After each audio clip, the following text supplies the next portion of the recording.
Ibrahim Traoré, jeune capitaine devenu chef d'État dans la tourmente, se retrouvait à la croisée des chemins. Face à lui, des émissaires venus de loin, porteurs d'un message au goût de fer et d'or. Ils n'étaient pas des diplomates ordinaires.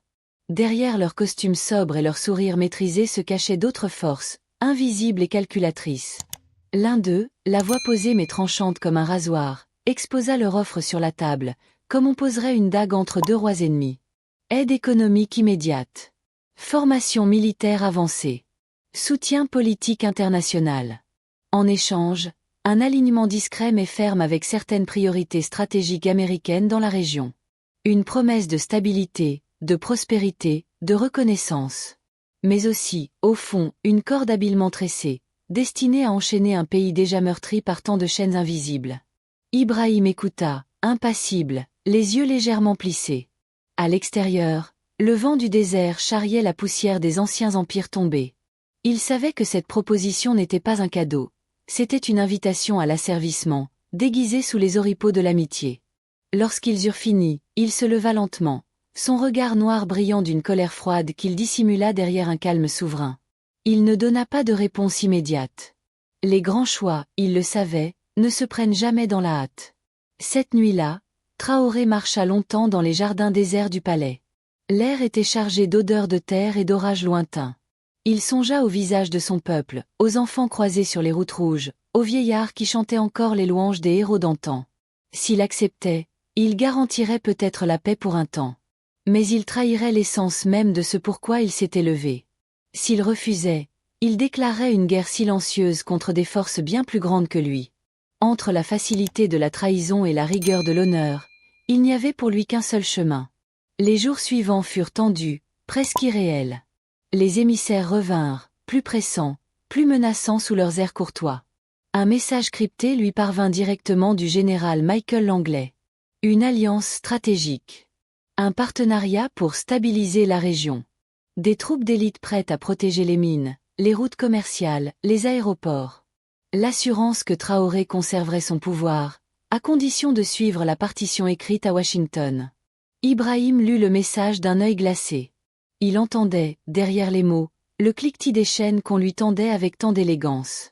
Peu après, comme pour confirmer ses pires soupçons, des événements troublants éclatèrent. Une explosion mystérieuse détruisit un dépôt d'armes à la périphérie de Ouagadougou.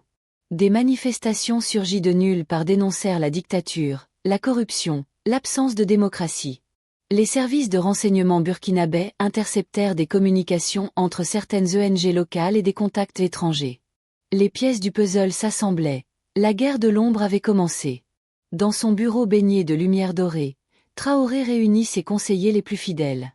Parmi eux, Karim, son ami d'enfance devenu chef de la sécurité intérieure, déposa devant lui un dossier volumineux, plein de rapports alarmants. Des agents doubles avaient infiltré l'administration. Des journalistes bien financés lançaient des campagnes de déstabilisation. L'économie était sournoisement attaquée par des manœuvres de spéculation. « Ce n'est qu'un début, murmura Karim. Ils vont frapper encore. Ils veulent te forcer à plier. » Ibrahim resta silencieux un moment. Puis, levant les yeux vers ses hommes, il déclara d'une voix calme mais ferme, « Nous ne céderons pas. Pas aujourd'hui. Pas demain. Pas tant que nous respirerons sur cette terre. » Quelques jours plus tard, sous un ciel plombé, Traoré monta sur l'estrade dressée sur la place de la Révolution. Devant lui, une mer humaine vibrait d'impatience. Des jeunes brandissaient des pancartes, des anciens priaient en silence. Le monde entier regardait, invisible mais présent. Traoré prit une grande inspiration et parla. « Mes frères et sœurs, commença-t-il d'une voix claire, l'Afrique n'est pas à vendre. Pas aujourd'hui, pas demain, jamais. Ils veulent acheter notre dignité, notre histoire, notre futur. Ils nous offrent des miettes en échange de nos richesses. Ils nous tendent la main droite pendant que la gauche tient un poignard. Mais nous ne serons pas dupes. Nous ne serons pas soumis. Notre terre, notre honneur, notre liberté, tout cela n'est pas à marchander. » La foule explosa en acclamations. Les cris de liberté montèrent dans l'air lourd, balayant les derniers doutes. À des milliers de kilomètres de là, dans une salle de commandement feutrée, Michael Langley regardait les images en direct. Il resta silencieux un moment, tapotant pensivement ses doigts sur la table. Puis, Un sourire mince étira ses lèvres. Très bien, capitaine, murmura-t-il pour lui-même. Tu as choisi ton camp. Maintenant, il est temps de voir si tu peux en supporter les conséquences. Dans l'ombre des grandes puissances, les dés étaient jetés. Traoré avait dit non. Mais le prix de ce refus allait être terrible. La bataille invisible ne faisait que commencer. Après le refus éclatant d'Ibrahim Traoré sur la place publique, l'air du Burkina Faso semblait plus lourd, plus épais, comme chargé d'une menace invisible. Ceux qui observaient dans l'ombre n'avaient pas apprécié l'affront.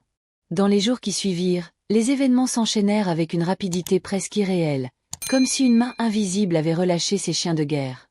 Le premier coup frappa l'économie. Sans avertissement, plusieurs contrats internationaux furent suspendus. Des investisseurs, jusqu'ici enthousiastes, se retirèrent brutalement, paralysant les grands chantiers en cours. La monnaie locale subit une attaque soudaine sur les marchés noirs, créant un climat de panique dans les rues. Dans les marchés bondés de Ouagadougou, les commerçants criaient à l'injustice, le peuple s'inquiétait, et les murmures de mécontentement se propageaient comme un feu d'herbe sèche. Ibrahim Traoré, enfermé dans son bureau, étudiait les rapports qui s'empilaient sur son bureau. Chaque document était un nouveau coup porté à la stabilité de son pays. Mais ce n'était que le début. Car dans les coins sombres de la ville, une autre menace grandissait. Une menace bien plus insidieuse, invisible à l'œil nu. Les services de renseignement interceptèrent des communications codées entre des figures politiques locales et des contacts étrangers.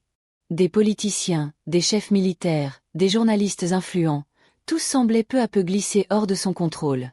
Certains prêchaient la nécessité d'un changement démocratique immédiat, appelant à une transition qui exclurait Traoré du pouvoir au nom de la liberté. Derrière ces mots séduisants, il reconnaissait la marque des mêmes mains qui avaient tenté d'acheter son silence. Une nuit, Karim fit irruption dans son bureau, le visage fermé.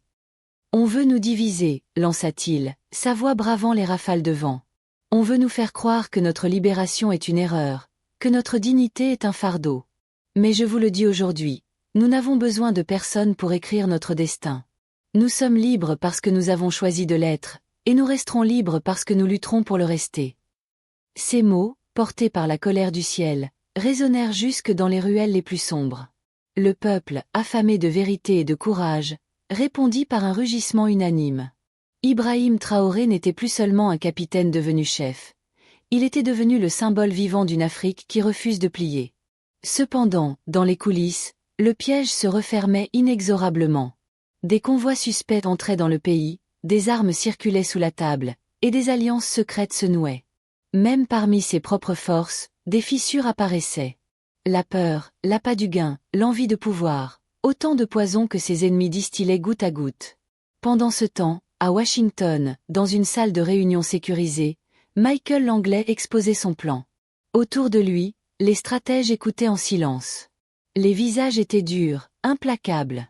L'ordre était clair, isoler Traoré, le délégitimer, et le faire tomber de l'intérieur, sans avoir à lever une seule armée. Les hommes n'ont pas besoin de balles pour tomber, déclara Langley, le regard froid. Il suffit de leur voler la confiance de leur peuple.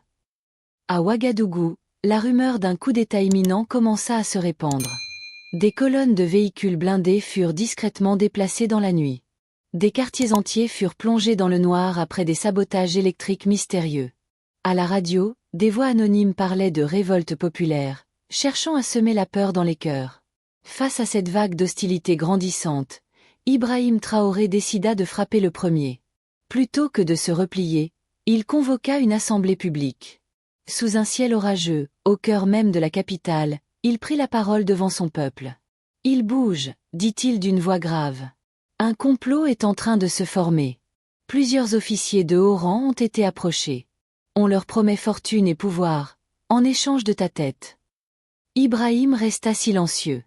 Il avait toujours su qu'un refus viendrait avec un prix, mais voir ses propres frères d'armes vaciller sous la pression était une blessure qu'il n'avait pas anticipée. « Qui ?» demanda-t-il, sa voix aussi froide que le métal. Karim hésita, puis énonça les noms. Certains étaient des amis de longue date, des compagnons de lutte, des hommes en qui il avait placé sa confiance la plus profonde. La trahison, songea-t-il, était l'arme la plus terrible de toutes. Un soir, alors qu'il travaillait seul dans son bureau, Ibrahim reçut un message anonyme. Une simple feuille glissée sous la porte, sur laquelle était écrit « Tu as été prévenu. Tu n'es plus en sécurité. Abandonne pendant qu'il est encore temps. Il brûla la note sans un mot. Il savait qu'il n'y avait pas de retour en arrière. Le chemin qu'il avait choisi était semé d'embûches, mais il était sien. À travers les vitres, il contempla la ville endormie, ses lumières tremblantes comme des bougies dans la tempête. Il pensa à Sankara, à Lumumba, à tous ceux qui avaient refusé de courber l'échine. Il pensa à son peuple, à l'histoire qu'il voulait écrire, non pas avec l'encre de la soumission, mais avec le sang du sacrifice et la flamme de l'espoir. Dans l'ombre, le général anglais préparait son dernier coup. Un mouvement décisif, invisible mais fatal. Une stratégie savamment élaborée pour faire chuter Ibrahim Traoré sans tirer un seul coup de feu. Mais ce que l'Anglais ignorait, c'était qu'en choisissant de défier un homme prêt à tout perdre pour son pays, il venait d'allumer une guerre qu'aucune armée ne pourrait éteindre. La nuit étendait son manteau noir sur Ouagadougou, silencieuse et menaçante. Les rues autrefois bruyantes semblaient maintenant respirer la peur, et dans les esprits, une seule certitude grandissait, quelque chose d'irréversible allait se produire. Ibrahim Traoré, conscient que l'étau se resserrait autour de lui, sentait chaque battement de son cœur résonner comme un tambour de guerre dans sa poitrine. Il savait que ses ennemis avaient frappé fort, mais il savait aussi qu'ils avaient sous-estimé la détermination d'un homme qui n'avait plus rien à perdre. Tard dans la nuit, un message lui parvint, transmis par un jeune officier fidèle. Le signal du soulèvement était donné. À l'aube, plusieurs garnisons rebelles devaient marcher sur le palais présidentiel. Les conjurés, encouragés et financés par des mains étrangères, pensaient que tout était prêt. Que Ibrahim, isolé, effrayé, tomberait sans résistance. Mais dans l'ombre, Traoré préparait sa riposte. Depuis des semaines, il avait tissé sa propre toile, observant, attendant, rassemblant dans le secret une force nouvelle, invisible aux yeux des traîtres. Tandis que ses adversaires s'enivraient de leur futur pouvoir, il avait noué des alliances inattendues, des chefs traditionnels, des jeunes officiers loyaux, des groupes de volontaires patriotes, lassés de voir leur patrie manipulée comme une marionnette. À 3 heures du matin, un discret appel radio traversa la capitale. Phase alpha. Le mot de passe. Le signal. Les fidèles sortirent de l'ombre. Ils se déployèrent dans les points stratégiques, coupèrent les routes principales, investirent les centres de commandement ennemis avant même que les insurgés aient eu le temps de se coordonner. En quelques heures, les rôles furent inversés. Ceux qui devaient renverser le pouvoir se retrouvèrent encerclés, trahis par leur propre imprudence.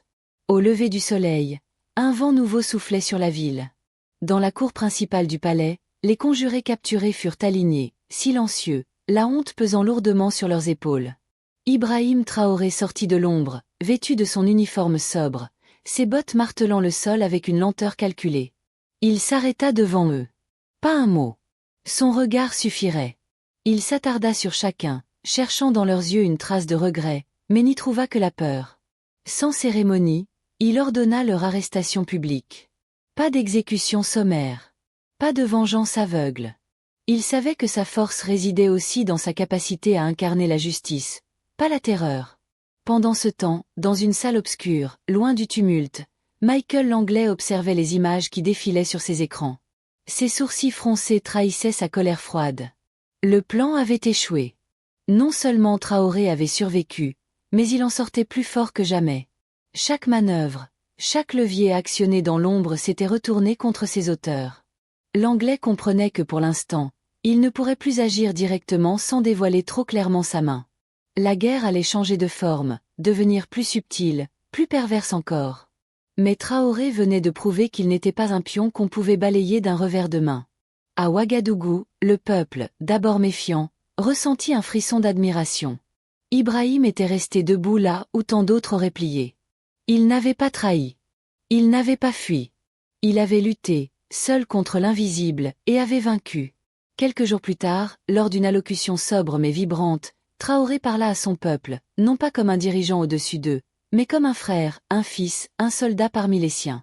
Ils nous ont sous-estimés, déclara-t-il, sa voix portée par le vent.